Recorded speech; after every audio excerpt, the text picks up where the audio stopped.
Before we talk about what goes wrong, I think it's really important to appreciate what goes right. Your body has an absolutely remarkable set of systems designed to prevent cells from becoming cancerous, and understanding these systems helps you see why cancer is actually relatively rare considering how much potential damage we expose ourselves to. Think of your cells as having multiple layers of quality control, like a factory with several inspection checkpoints. The first checkpoint happens during cell division.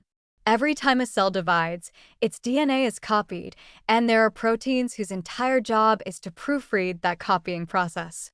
They catch errors, fix them, and only let the cell proceed if the DNA copy is accurate.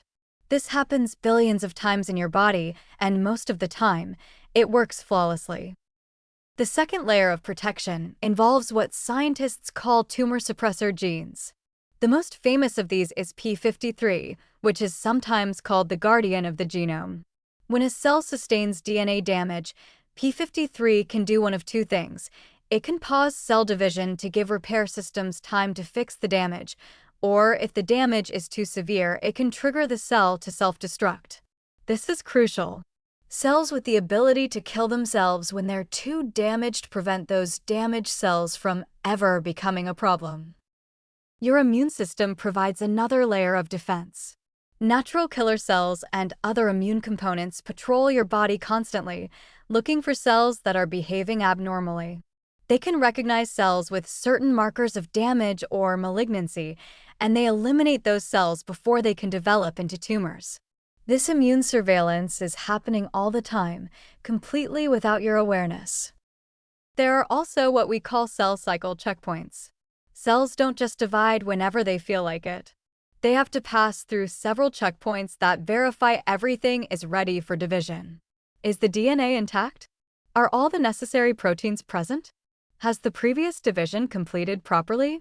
If any checkpoint detects a problem, the whole process gets halted. Now here's what UV radiation does to this beautiful system of protections. It systematically weakens multiple checkpoints at once. UV damage can mutate the p53 gene itself, essentially disabling the guardian. It can interfere with the proteins that do DNA proofreading. It can alter the signals that immune cells use to recognize abnormal cells. When you damage the protection systems themselves, that's when cancer risk rises dramatically. But here's the encouraging part. These systems are robust. They have redundancy built in. Damaging one checkpoint doesn't immediately lead to cancer because other checkpoints are still functional.